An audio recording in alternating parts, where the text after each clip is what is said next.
Now, there's relief in Niger State as the remaining 130 persons who were abducted from St. Mary's Catholic School, Papiri in Niger State, have regained their freedom. Now, this is exactly 2 weeks after the first batch of 100 abductees were released from captivity. The 130 persons were presented to Governor Mohammed Bago at Government House, Minna, by the representative of the National Security Advisor, Major General Adamu Laka. Well, for more updates on the release of the remaining students, I'm now joined by Daniel Atori. He's the media aide to Bishop Bulus Yohanna. He's the CAN chairman and proprietor of St. Mary's Catholic School, where the students were initially abducted. Thank you very much for joining us on News Night. Now, first, we heard from the Minister of Information today, Mohammed Idris. Let me quote him. He said, "No one is left in captivity." What can you tell us, number one, in terms of the number of students, the exact number of students that were abducted from the day one, and how many have actually returned today? Okay, so the federal government, they have all the necessary information that they really want. And from day one, like we reeled out, we had 315 persons, which comprise of children and teachers. And after which, a few days after, we got report that 50 of them escaped. And we were left with 265, given the figures that we made available. Because as of the time we did our head count and verification, we tried to reach out to parents to come out so we can really identify those that are still missing. So after then, I think 2 weeks ago, on the 8th to be precise, where we had 100 of them rescued and released to the parents again. So after that time, we had 165. Now, we were still continuing in our verification, doing our head counts.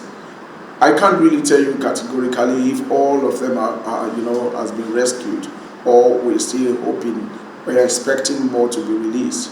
The federal government has said they've been able to rescue the remaining children and students, so we're taking them by the words. We have not received these children and the teachers. The federal government handed over 130, according to them, to the governor of Niger State, former governor Mohammed Bago. And hopefully by tomorrow, we'll be receiving the children and teachers that we received today at the government house. So we'll be heading for Kotangura tomorrow, and then from there we'll proceed to Papiri in Agwara local government. And at that time, we can really ascertain, do some verification. And then we intend to also still call the parents. If you understand the terrain, Agwara, the communities, the villages are linked up to Papiri. You could drive 3 to 4 hours. And as far as some of these pupils and students they are coming from. So to get their parents is almost very difficult. So as at last weekend, we were still on doing some head counts and to get some verification to see that we don't really continue with these discrepancies in terms of figures. You know, we have too many conflicting figures, but at the time the federal government said it's 115, at the time again they say 130, and we are happy that these ones they have come back. And if these are the numbers left, to God be the glory, because we can't ask for a better Christmas gift that has come to us. So we will not just come out to say this is the final figure.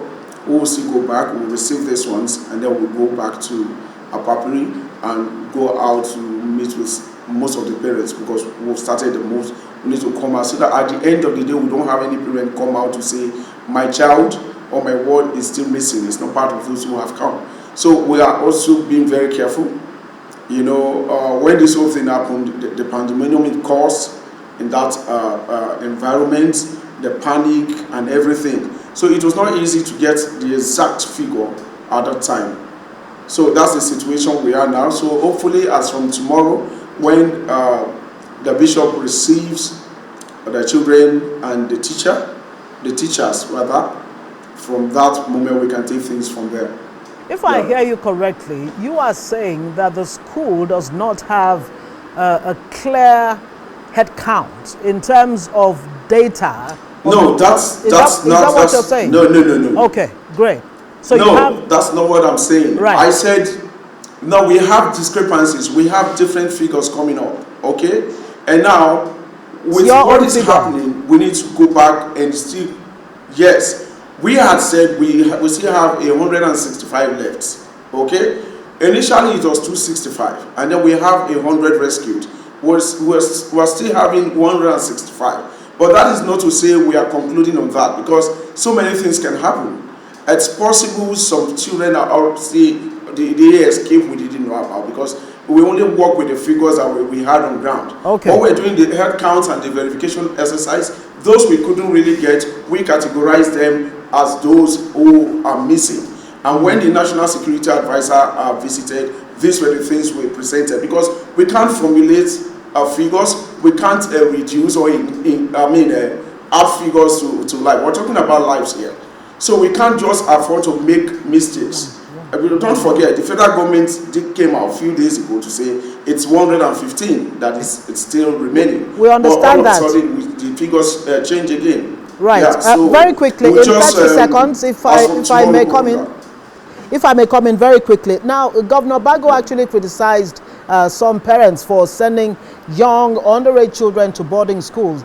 I mean, what's the youngest of the boarders in your school? And is it something you'd want to reconsider, admitting underage or young kids in your school? Okay. Now, what happened? Some of the teachers, the staff, these are their children. Now, we said, if you listen, if you've been following things, I'm sure Arise TV has been on when it comes to this issue of kidnap. We have children in boarding school, and most of them are coming from faraway communities, 3-4 hours to the school. So it wasn't easy for them to come down every day and go back. So the school in its own benevolence provided that environment for boarding. And these parents, they are happy for it. We're talking about a school that serves over 50 communities. So those little children, some of those little children, they belong to the staff. They belong to the staff. You could see we have those who are over 10 years who are in primary 1. So how do you just oppose these things? So if you have children of 4 or 5 years who want to come into the school because their houses or where they live is 4 hours away, do we not ask them not to be admitted into school? We're talking about education. Very much for joining us on Newsnight, and congratulations again that these kids are back, though it shouldn't have happened in the first place. Daniel Atori is the media aide to Niger State Catholic School proprietor, joining us on Newsnight.